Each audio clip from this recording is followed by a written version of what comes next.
Assalamualaikum. Kita berjumpa kembali di video terbaru mengenai hal-hal yang bermanfaat. Pembahasan materi kali ini berkaitan dengan jenis usaha perorangan dan kelompok. Materi ini terdapat dalam buku tema 2, subtema 2, muatan ilmu pengetahuan sosial untuk kelas 5 sekolah dasar. Pada materi sebelumnya, kita telah mempelajari tentang kegiatan ekonomi masyarakat seperti pertanian, perkebunan, peternakan, perikanan, kehutanan, perindustrian, pelayanan jasa, dan yang lainnya. Kegiatan ekonomi tersebut bisa dilakukan secara individu atau perorangan, ataupun bisa dilakukan secara berkelompok. Jenis usaha individu atau perorangan merupakan sebuah usaha yang dikelola oleh sendiri. Usaha ini memiliki modal yang terbatas dan biasanya dikelola secara sederhana. Sedangkan jenis usaha kelompok, usaha ini dikelola secara bersama-sama, baik modal, pengelolaan, maupun keuntungan. Sekarang kita akan mengulas tentang jenis-jenis usaha yang termasuk dalam usaha individu ataupun usaha kelompok. Jenis usaha individu yang pertama yaitu di bidang usaha pertanian. Sebagian besar usaha pertanian dikelola secara perorangan. Usaha ini memiliki modal yang terbatas, lahan yang digarap oleh petani juga terbatas. Namun, ada juga usaha pertanian yang memang dilakukan secara besar-besaran. Jenis usaha individu yang kedua yaitu di bidang perdagangan. Usaha perdagangan secara perorangan biasanya berskala kecil dan sedang. Contoh dari usaha perdagangan di bidang individu yaitu pedagang asongan, pedagang keliling, pedagang kaki lima, pedagang di pasar, warung, ataupun toko kelontongan. Berikutnya jenis usaha individu di bidang jasa. Banyak usaha di bidang jasa yang dikelola secara perorangan. Biasanya usaha ini mengandalkan keterampilan dari pelaku usaha. Contoh dari jenis usaha di bidang jasa yaitu usaha fotokopi, bengkel, potong rambut, ataupun penjualan pulsa. Jenis usaha individu yang terakhir yaitu di bidang industri kecil. Industri kecil yang dikelola perorangan merupakan industri rumahan, seperti usaha kerajinan tangan berupa pembuatan keramik, souvenir, tembikar, anyaman, ataupun mebel. Kita lanjutkan pada jenis-jenis usaha yang dilakukan secara berkelompok. Yang pertama, jenis usaha firma. Perusahaan yang didirikan paling sedikit oleh 2 orang. Setiap orang memiliki hak untuk melakukan tindakan. Dengan demikian, setiap anggota bertanggung jawab atas risiko yang diambil. Contoh usaha yang berbentuk firma biasanya bergerak di bidang layanan konsultasi hukum dan keuangan. Selanjutnya ada persekutuan komanditer atau lebih dikenal dengan sebutan CV. Perusahaan yang terdiri dari 2 jenis anggota, yaitu anggota aktif dan anggota pasif. Anggota aktif adalah yang berperan dalam menjalankan perusahaan, sedangkan anggota pasif adalah yang berperan sebagai investor atau pemberi modal usaha.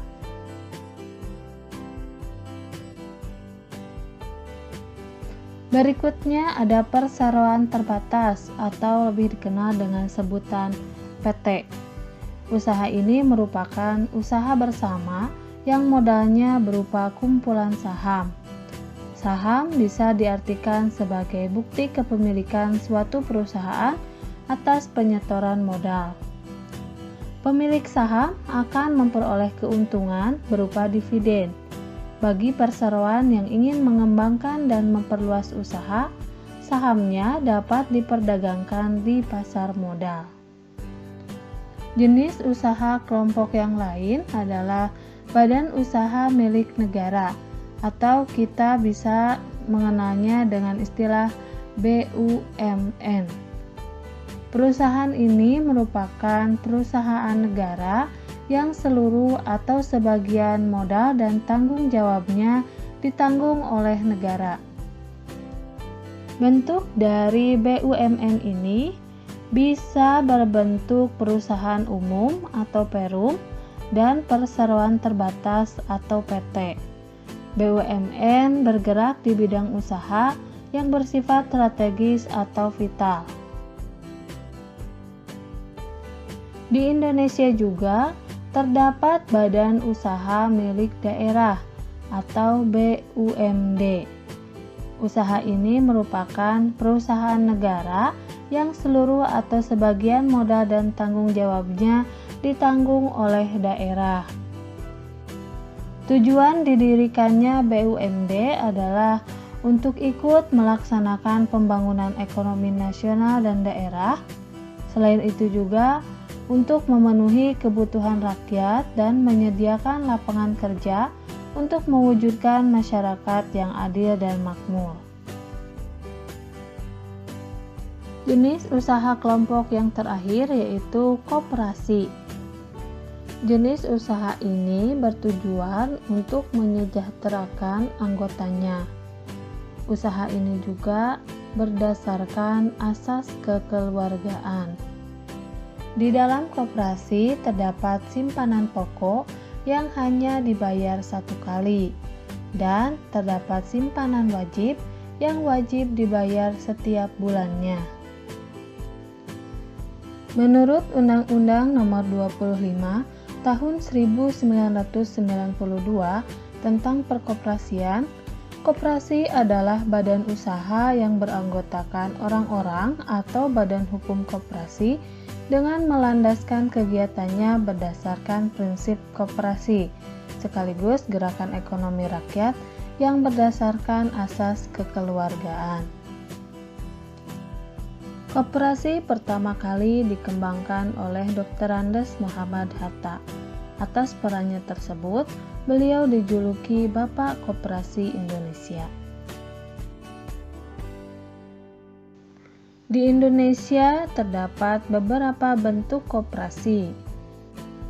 Yang pertama yaitu koperasi konsumsi. Usaha ini merupakan usaha bersama yang menyediakan berbagai barang konsumsi. Contohnya seperti sembako, peralatan rumah tangga, dan barang elektronik. Koperasi ini memiliki tujuan untuk memenuhi kebutuhan konsumsi sehari-hari bagi anggota dengan harga dan mutu yang layak. Bentuk yang kedua adalah koperasi simpan pinjam. Koperasi ini merupakan usaha bersama yang menyediakan layanan simpan pinjam. Koperasi ini menerima simpanan dari anggota. Selanjutnya, uang yang telah terkumpul dipinjamkan kepada anggota. Selanjutnya ada koperasi produksi. Koperasi ini merupakan usaha bersama yang menyediakan bahan baku produksi dan menyalurkan hasil produksinya. Koperasi ini beranggotakan para produsen atau pengusaha seperti pengusaha tahu tempe, sapi perah, ataupun pengusaha batik.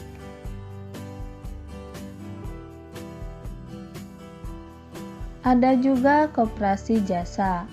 Koperasi ini merupakan usaha bersama yang menyediakan layanan jasa tertentu bagi anggotanya. Contohnya, koperasi angkutan. Yang terakhir yaitu koperasi serba usaha. Koperasi ini merupakan usaha bersama yang mengelola berbagai jenis usaha, misalnya penyediaan barang konsumsi, simpan pinjam, penyediaan bahan baku, dan penyaluran hasil produksi. Contoh koperasi ini adalah contohnya Koperasi Unit Desa atau KUD. Itulah jenis-jenis usaha, baik itu kelompok ataupun perorangan. Dalam kehidupan sehari-hari, pasti tidak akan terlepas dari yang namanya kegiatan ekonomi. Hal ini bertujuan untuk memenuhi kebutuhan hidup manusia. Kegiatan ekonomi yang berupa produksi merupakan kegiatan menghasilkan barang dalam rangka memenuhi kebutuhan hidup. Orang yang melakukan kegiatan ini disebut produsen. Kegiatan produksi berpengaruh terhadap kesejahteraan pemilik sumber daya ekonomi dan produsen. Bagi pemilik sumber daya ekonomi, adanya proses ini memungkinkan memperoleh balas jasa. Sementara itu, bagi produsen, adanya proses produksi menyebabkan produsen memperoleh keuntungan. Untuk mendatangkan barang-barang yang dibutuhkan oleh manusia, diperlukanlah kegiatan penyaluran. Kegiatan ini dikenal dengan istilah distribusi. Distribusi adalah kegiatan menyalurkan hasil produksi dari produsen ke konsumen. Orang yang melakukan kegiatan ini disebut distributor. Kelancaran distribusi barang membutuhkan sarana transportasi dan akses yang memadai.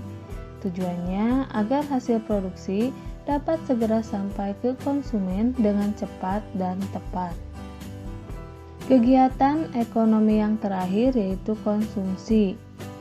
Konsumsi ini diartikan sebagai kegiatan menghabiskan atau mengurangi nilai guna barang dan jasa untuk memenuhi kebutuhan hidup.